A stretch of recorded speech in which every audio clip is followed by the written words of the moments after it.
राधे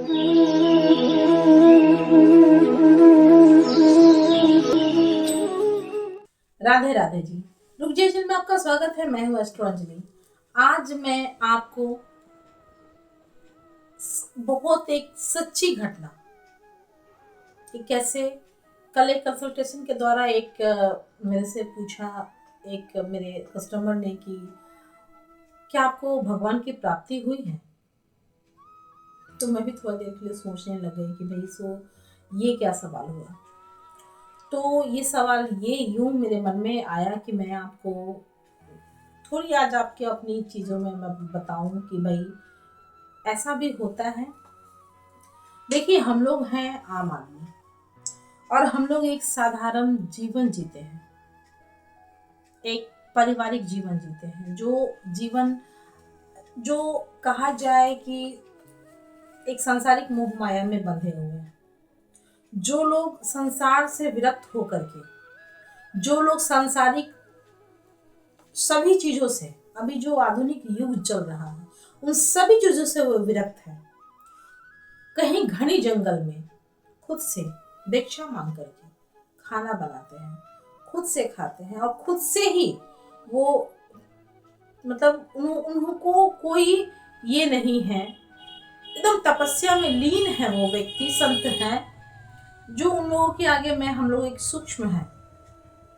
लेकिन तब है कि ये भी सही है कि आप सांसारिक जीवन में होते हुए भी क्या आप जिस देवी देवता को आप दिल से मानते हो, पूरी ईमानदारी से मानते हो, पूरे सच्चाई से मानते हो, क्या ये आपके साथ हैं। ये कल एक सवाल आया मेरे साथ, मेरा मन बहुत ये हुआ। कल से मैं शायद वो वीडियो देखेंगे भी वो तो जो मेरे कस्टमर थे तो वो सोचेंगे कि भाई आज मैडम ने वीडियो ही बना दिया। तो ऐसा है कि बात तो सही है, लेकिन हाँ, ये बात सत्य है कि इंसान महसूस जरूर कर सकता है। आपके साथ बेहद बुरा हो, काफी बुरा हो और आपका साथ देने वाला कोई नहीं,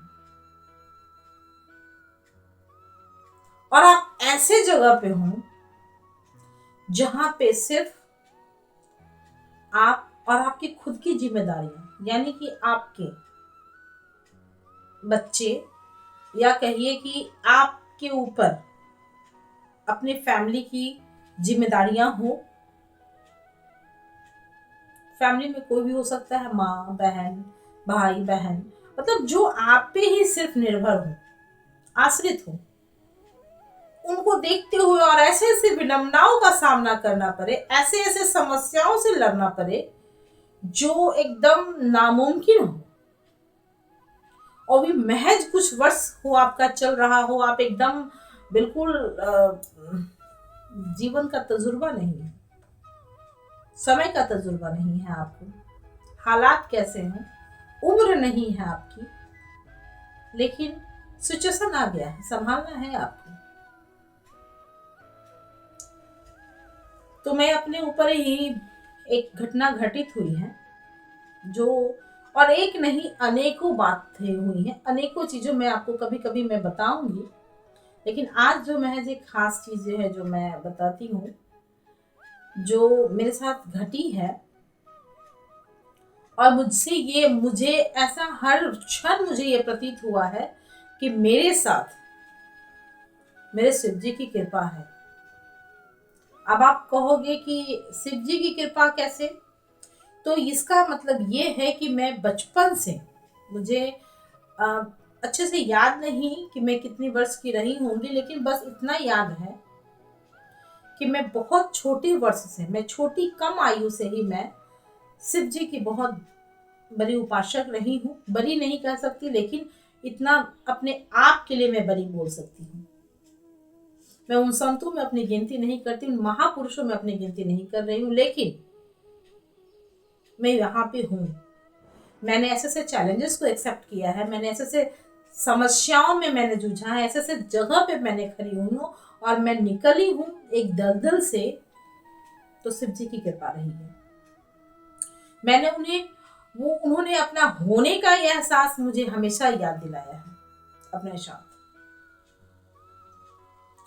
तो एक सच्ची घटना है और मेरे ही ऊपर आधारित है, इसलिए मैं किसी से मैं शुरुआत नहीं करना चाहती, मैं अपने आप से शुरुआत करना चाहती हूँ, ताकि आप लोगों को ये बात समझ में आए कि लोग कहता है ना, मैं कहती हूँ हमेशा अपने कस्टमर से या अपने जितने भी हमारे क्लाइंट्स हैं या हम सभी लोगों से, कि भाई अगर आप किसी को मानते हो तो किसी एक को माने। आराधना तो सभी की करनी है, पूजन तो सभी की करनी है, लेकिन सर्वश्रेष्ठ वही एक ही को रखा जाता है जो मन का हमेशा एकदम आपका गुरु हो। आप उन्हें गुरु मानते हो या आप उन्हें अपना इष्ट देवता मानते हो या आप उनके अपने जीवन साथी सुख दुख का साथी मानते हो। तो वहाँ पे ये होती है कि मैंने बचपन से ही मैंने उनको मुझे अच्छे से बेहद याद नहीं है, लेकिन बट इतना याद है कि बचपन से पहला शिवरात्रि मतलब मैं पहली पूजा में शिव जी की शुरू की थी सोमवारी।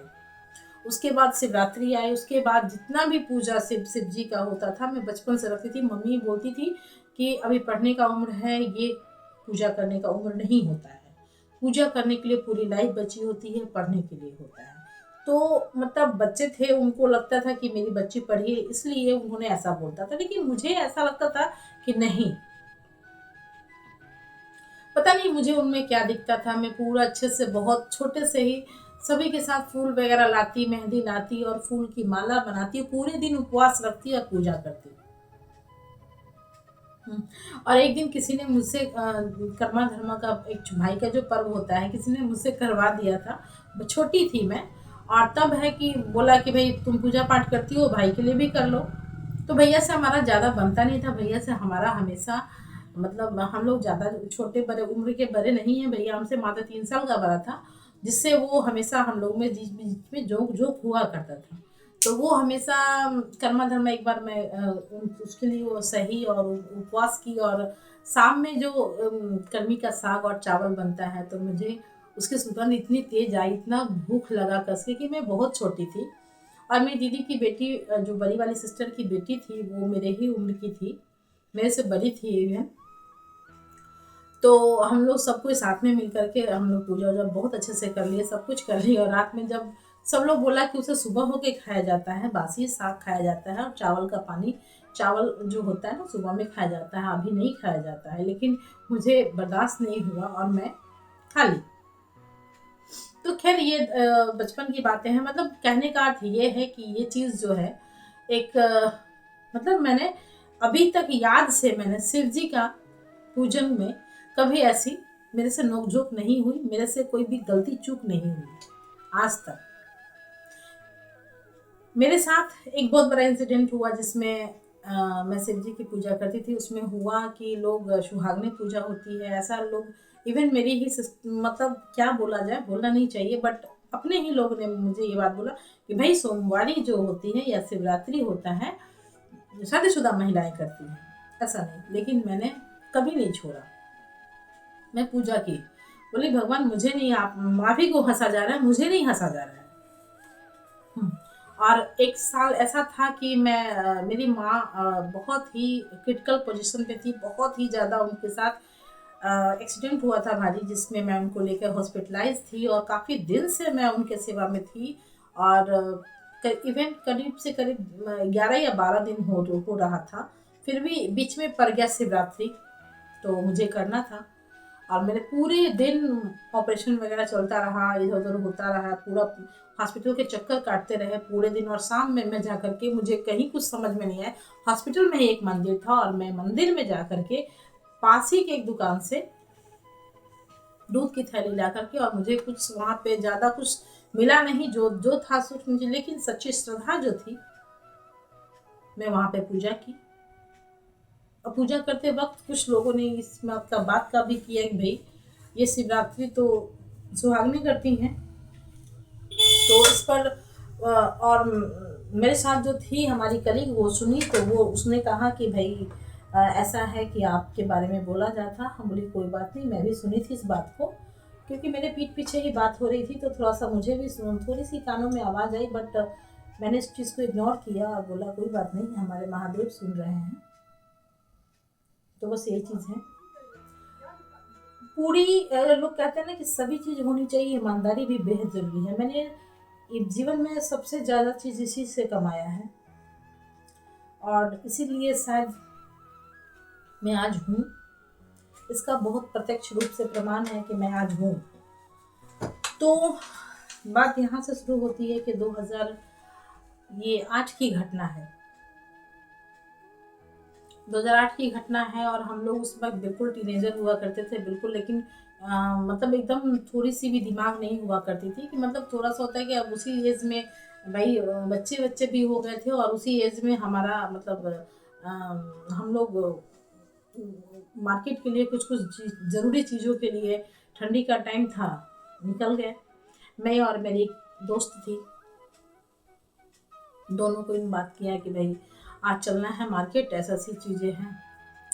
पटना में लहासा मार्केट होता है जो कि आप लोग को शायद पता ही होगा। चले गए हम लोग, सॉरी लहासा नहीं मार्केट, हथुआ मार्केट। तो हथुआ मार्केट है पटना में, वहाँ पे गर्म ऊनी उलेन कपड़े बहुत अच्छे इजी गोइंग मिल जाया करते थे, बहुत अच्छे चीप रेटों में, बहुत अच्छे से। तो हम और मेरी फ्रेंड दोनों हम लोग निकले यहाँ से, सुबह से 10:30-11 बजे के अप्रॉक्स निकले होंगे वहाँ पे। और मेरे पर्स में क्या होता था, पहले हैंडबैग, मतलब मैं कैरी करती थी हैंडबैग, और उस हैंडबैग में क्या होता, छोटा सा पर्स मैं रखती थी, क्योंकि मेरे पास उस वक्त लॉकर वगैरह नहीं हुआ करते थे घर में।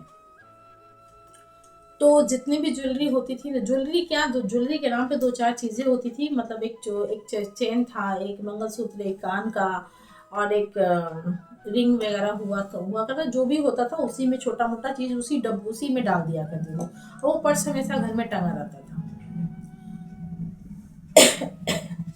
ध्यान रहा नहीं, और भाई उस समय जितनी भी चीज़ थी हमारे लिए बहुत बेहद बहुत चीज़ थी उस समय।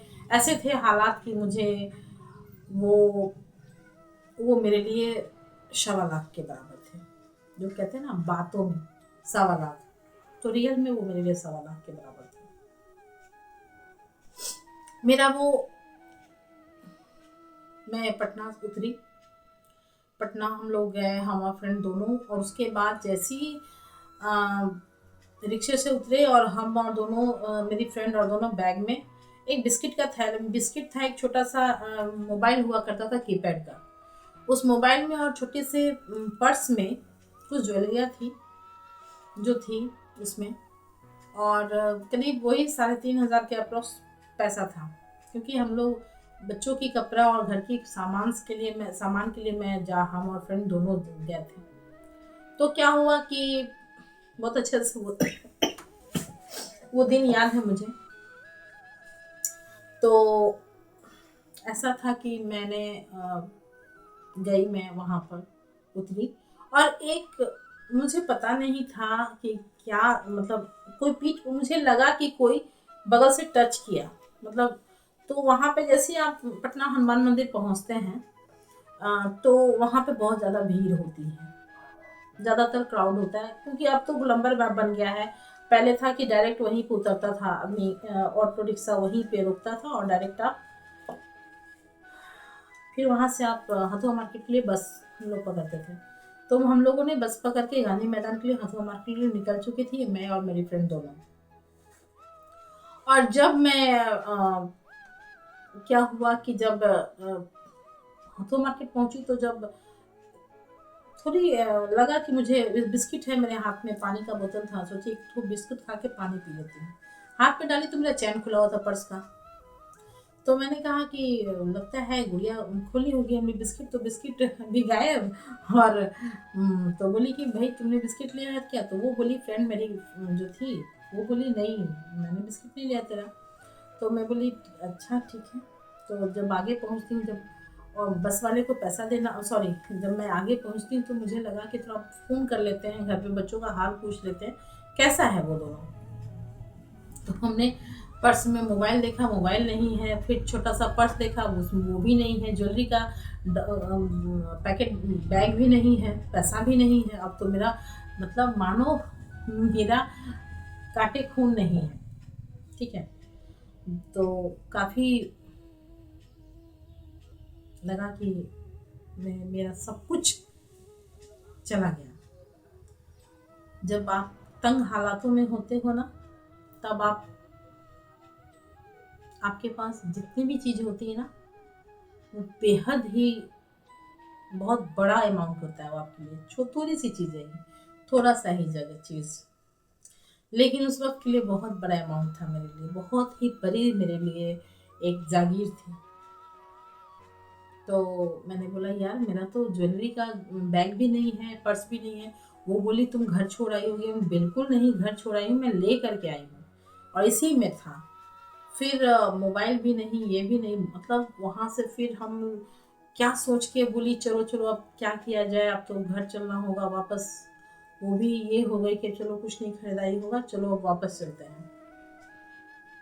वो हम दोनों वापस फिर ऑटो रिक्शा से वापस हनुमान मंदिर पहुँचे और मेरा मन एकदम, मतलब लगा जैसे हाथ पैर में कोई काबू नहीं है, बिल्कुल एकदम एकदम हाथ पैर स्थिर है, बिल्कुल नहीं चल पा रही हूँ, बिल्कुल मैं स्टक हो गई हूँ, इस टाइप का कुछ लग रहा था। हमें रोने का भी मन नहीं कर रहा था। तब तक मेरी फ्रेंड हम बोले नहीं अभी हम नहीं जाएंगे घर। वो बोली चलो घर चलते हैं। नहीं अभी हम घर नहीं जाएंगे।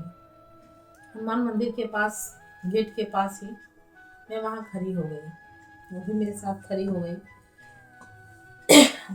तो जैसी वो थोड़ी देर रुकते हैं, बोली भगवान ऐसा क्या हुआ, क्या आप किए। मन में ऐसा मेरा चल रहा था कि मेरा सब कुछ चला गया मेरे पास, बिल्कुल। अब कहने को मतलब बहुत बचाने के बाद हम लोगों के पास कुछ हजार में पैसे आया करते थे महीने के अंत में, और कितने महीनों का ये पैसा बचा करके फिर रखना, और वो ज्वेलरी के नाम पे एक एक चीज़ कहते नहीं है, वो चीज़ मिला करके दो चार गहने हाथ में थे और वो भी चला गया। अब तो या तो प्राण ही ले लीजिए या नहीं तो अब इसके आगे मुझे नहीं देखना, ऐसा मतलब मैं टूट चुकी थी। तो क्या हुआ कि वहाँ पर हनुमान मंदिर के पास में खड़ी बहुत सोच रही थी, बहुत सोच रही थी, मन में एकदम चल ही रहा था ऐसा। वो भी खड़ी थी, मेरी फ्रेंड भी मेरे साथ खड़ी थी, वो भी चुपचाप सावधान मोड में वो भी खड़ी थी, वो मुझे बराबर देखे जा रही है। फिर एक छोटी बच्ची, मुझे ध्यान भी नहीं है एकदम, मतलब मैंने उसकी तरफ देखा नहीं था, बट मुझे पता था कि वो छोटी बच्ची, एकदम छोटी बच्ची, मुश्किल से वो 4 या 5 साल की बच्ची रही होगी, रोते हुए आँख मलते हुए आई, पूरा एकदम गंदे मैले कुचले कपड़े में और एकदम काली सी, क्योंकि मैंने उसे देखा नहीं। मैं अभी भी बता रही हूँ, मैं उसकी तरफ देखी भी नहीं, लेकिन मतलब वो मेरे बगल में आके खड़ी हुई और मेरा सूट को ऐसे पकड़ के हमको इशारा करने लगी, ऐसे हाथ में दी। तो पहले मेरी फ्रेंड के पास गई तो उसने बोला था ठीक है आगे बढ़ो बाबू बाबू, आगे बढ़ो आगे बढ़ो। फिर वो मेरे पास आई, वो ऐसे नोक की, मतलब मेरे कपड़े को हिलाई और फिर मुझे इशारा की, तो मैं थोड़ी सी ऐसे देखी, फिर बोली। मैं उसकी तरफ देखी नहीं क्योंकि मैं उसके पास खड़ी थी, देखी थी, और जब मेरे पास है तो मैंने देखा नहीं, बस उसी पर ऐसे हाथ डाला और ऐसे करके पता नहीं कितना सिक्का जो भी है लगा, मुझे सिक्का हाथ में आया, और ऐसा करके मैंने उसको, वो भी नहीं देखा कि 1 का है, 5 का है, 10 का है, वो भी नहीं पता था, और मैंने ऐसे ही करके उस बच्ची को दे दिया। वो बच्ची चली गई। वो बोली कि तुम अभी इस तरह से सदमे में हो, ऐसे हो, तुम अभी क्या कर रही हो। हमने मैंने बस मतलब आवाज़ बंद कर, मुझे आवाज़ तो निकलनी, तो मैं बस ऐसे ही बोली अच्छा कोई बात नहीं, चली गई बच्ची। थोड़ी देर फिर मैंने रुकी, हम वहीं पे रुके हुए थे, कुछ देर सोचते सोचते फिर हम कहे कि सुनना थोड़ा सा राउंड मार के आते हैं। तो कहती है पागल हो तुम, राउंड कहाँ मारोगी, किधर मारोगी राउंड, तुम्हें पता भी है ये तुम्हारा ट्रेन, मतलब पटना से मतलब यहाँ से तुम्हारा आते समय ट्रेन में छूटा पैसा या कहाँ छूटा, या मतलब कहाँ गिरा, तुम्हें कुछ पता भी नहीं है, तुम कहाँ राउंड मारोगी, चलो घर चलते हैं, काफ़ी टाइम हो गया है, करीब घंटे भर होने वाले हैं। तो मैं बोली भाई अब तो घर नहीं जा पाएंगे, तुमको जाना है तो तुम चले जाओ। फिर वो बोली अब तो उसका क्या था, बेचारी वो मेरे साथ वो भी फंसी हुई थी। मैं हनुमान मंदिर से स्टेशन होते हुए पहले दूध मार्केट हुआ करता था, पता नहीं अभी शायद टूट गया है या शायद उसका स्थान थोड़ा चेंज हुआ है, लेकिन उस वक्त दूध मार्केट हुआ करता था। दूध हनुमान मंदिर से पटना स्टेशन होते हुए दूध मार्केट होते हुए एक पतली सी गली आती थी, जो फिर से हनुमान मंदिर के साइड पर कॉर्नर पे रुकती थी। हम्म, और सिर्फ उस पतली सी गली वाले में सिर्फ और सिर्फ खाने का होटल हुआ करता था, अभी भी है। तो मैं वहां से निकली और वहां से राउंड मारते हुए पतली सी गली वाला में मैं पहुंची। मेरी फ्रेंड भी बेचारी क्या करे, वो भी मेरे साथ साथ जा रही है। और मुझे मतलब कुछ दिख ही नहीं रहा है कि मतलब हम कहाँ जा रहे हैं, किसको ढूंढ रहे हैं, कहाँ ढूंढ रहे हैं, पता नहीं क्यों, नहीं मालूम। बस पांव चलते जा रहे थे और बोली राउंड मार के आते हैं। आ गई।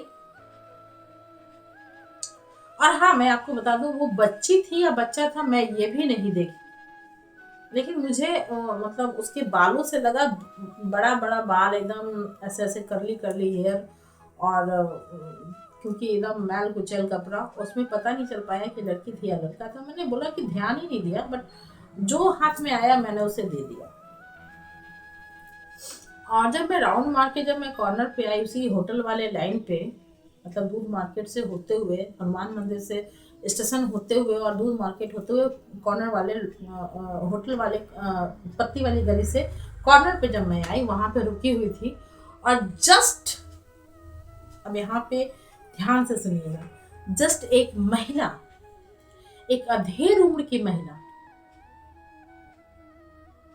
आकर के मेरे पीठ पर, मतलब मेरे बैक साइड ऐसे आकर के, जैसे वो कहता नहीं वो गिर जाना, लोहड़ाते पोहाते आकर के मेरे ऊपर अटैक, मतलब गिर जाना, वो ऐसे करके लगा, मुझे लगा कस के यहाँ पे।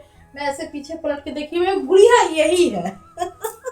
मुझे हंसी नहीं आती है आज भी वो बात पे लेकर के कि मुझे, मैंने वो फ्रेंड को बोला कि भाई गुड़िया यही है वो महिला, जबकि मैंने उस महिला को देखा ही नहीं था सच पूछिए तो। लेकिन जैसे एहसास पीठ का अभी टकराने का हुआ, सेम थोड़ा सा हल्का सा छुअल जब मैं ऑटो से उतरी थी, रिक्शा से, उस समय मेरा जब बैग चोरी हुआ था तो मुझे नहीं मालूम था, थोड़ा सा लगा, क्योंकि जैसे ऑटो से उतरी थी मुझे नहीं मालूम वो महिला टच की थी या नहीं की थी, लेकिन हल्का सा मुझे लगा कि कोई टच किया है। और वो पकड़ी मैंने तो गुड़िया थोड़ी मेरी फाइटर है, मेरी फ्रेंड, मतलब फाइटर क्या बोलिएगा, थोड़ी सी है, एक्शन में आ गई तुरंत। और वो उसने पकड़ा कस के उस महिला को और बोली कि भाई तुमने क्या रखा है। वो भी मेरे एक्शन पे तुरंत एक्टिव हो गई। और मैं भी उसको पकड़ी, बोली कि भाई महिला गुड़िया यही महिला है और उसके पास मेरे ही सारे ज्वेलरी और यही इसी ने सामान चुराया है। वो भी थोड़ी देर के लिए मतलब थोड़ी देर लगा कि मैं इस पे विश्वास करूं या ना करूं, लेकिन ऐसा था कि विश्वास करना पड़ गया, क्योंकि मुझे लग रहा था कि, मतलब मुझे लगा कि एकदम सडनली कि एकदम आई स्वेयर कि मैंने उसे देखा भी नहीं था उस महिला को, लेकिन मुझे पता नहीं क्यों मैंने उसे, उसकी झोली पकड़ी, एक झोला था वो खद्दर का साइड का झोला, उसमें मुझे लगा कि उसके पास है। महिला ने, गुड़िया ने तुरंत उसे पकड़ा और थैला को पलट दी। थैला जब पलटा तो उसमें मेरी एक घड़ी भी थी जो मुझे याद नहीं थी, गोल्डन कलर की, एक उस समय सोनाटा का वॉच हुआ करता था, छोटा सा वो वॉच था। एक मैं हमेशा अपने पर्स में लिप बाम कैरी करती हूँ, मेरा लिप बाम का वो पर्स था, पर लिप बाम मिला, मुझे पुख्ता सबूत मिल गया कि भाई ये चीज़ मेरा है। फिर भी वहाँ पे बहुत सारे लोग इकट्ठे हो गए, बहुत भीड़ भाड़ आ गई। भाई क्या हो रहा है, क्या हो रहा है, वो महिला चिल्लाए जा रही है। हम लोग डर भी, उन लोग को लगा कि भाई ये चोर है या हम लोग चोर हैं। तो लोगों को ये जज करने में बेहद मुश्किल हो रहा था, भाई अब करना क्या है। तो जब मैंने उसके, फिर मैंने कहा कि भाई तुम्हें तुम्हें जो तुम पैसे रख लेना, तुम मोबाइल भी रख लेना, लेकिन तुम जो मेरा ज्वेलरी है भाई वो कम से कम लौटा दो। वो महिला चिल्लाए जा रही है, चिल्लाए जा रही है। फिर गुड़िया ने भी, मेरी फ्रेंड ने भी बहुत उसे समझाने की कोशिश की, बट वो सुनने को तैयार नहीं थी, चिल्लाए जा रही है। मतलब रुक बिना रुके नॉन स्टॉप एकदम चिल्लाए जा रही है। और वो पता नहीं क्या मन में आया, बहुत सारा उसकी चीज़ें मैंने खंगाली, थैला भी खंगाल लिया, समझ में नहीं आया। और जब वो ऑटोमेटिक वो चिल्लाते चिल्लाते गिर गई, और गिरी तो उसका जो मोजे पहने थे, उसने सॉक्स जो पहना था वो पूरा पैर तक का था, ऊपर तक का, एकदम ऊपर तक का मोजा। और उसका जो गिरी तो उसका पैर एक ऑटोमेटिक मेरे हाथ में आ गया, ऐसे मतलब लग गया हाथ में। तो लगा इस चप्पल उसका नीचे था, वो उसका हाथ मोजा आया, भाई मोजा क्यों पहनी है? तो मैं बोली इतना टूटा फूटा सा स्वेटर है, ये मोजा क्यों पहनी है? फिर मैंने देखा उसको, उसके यहाँ पे कुछ उसके तलवे, पैर के तलवे में कुछ उठा हुआ सा नजर आ रहा था। तो नजर आया कुछ उठा हुआ सा, तो मैंने उसको टटोला। जब उसके मोजा को मैंने, सॉक्स को कस के खींचा, तो पटाख से निकला, और वहां पे थल से वो मेरा ज्वेलरी का बैग निकला। और जब ज्वेलरी का बैग निकला तो वहाँ के लोग बोले कि भाई, अब वो बोल रही है मेरा है, मेरा है, मेरा है। और मैंने उस बैग को सिर्फ देखा भी नहीं, और सीधे वो कुछ में लपेटी हुई थी, कुछ कागज में बांध दी थी। वहाँ का लोग जो था, सब लोग बोलने लगा कि भाई आप लोग को क्या सबूत है कि इस महिला को आप लोग ये कर रही हैं? मैंने बहुत अच्छे से विनम्र से सबको बोला कि देखिए, मैंने अभी तक इसके सिर्फ मोजे उतारे हैं, मुझे पता नहीं कि इसके इसमें क्या है, लेकिन इस कुछ कागज, कुछ रुमाल में बांधी हुई है, कुछ कपड़े में लपेटी हुई है, ये मेरा ज्वेलरी ही है। और इसको बैग में मेरे ज्वेलर जो जहाँ से मैं परचेज की थी, वहाँ का नज़दीकी ज्वेलरी शॉप का नाम था लिखा हुआ, और एड्रेस मैंने बताया।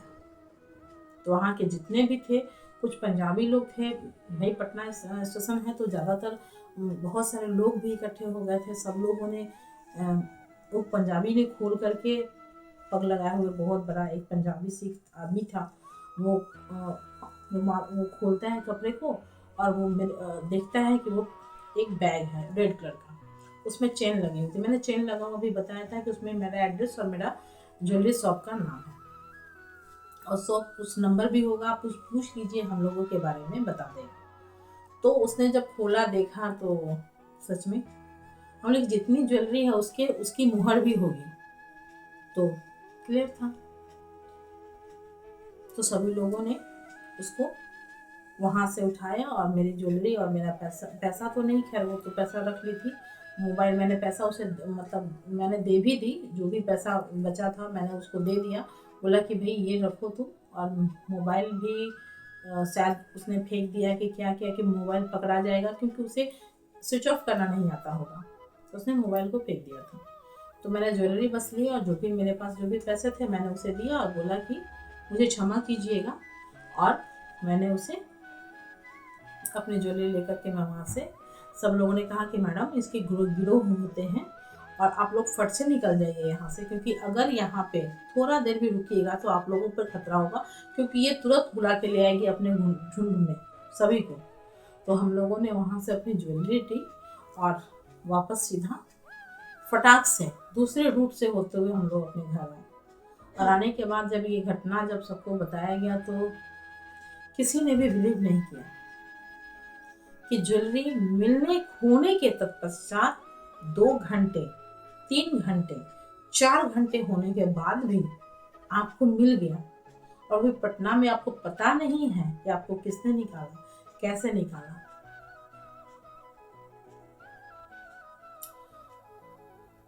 तो ये जो घटना घटी, क्योंकि मैं थी तो खरी हनुमान मंदिर के पास, लेकिन मैं उनके द्वार से सीधे पीठ, ऐसे द्वार से मैं उनके मुख की तरफ, मेरा मुख ना होकर मेरा पीठ था, और मैं बोली कि हे प्रभु, अपने मन में मेरा शिव जी का नाम चल रहा था।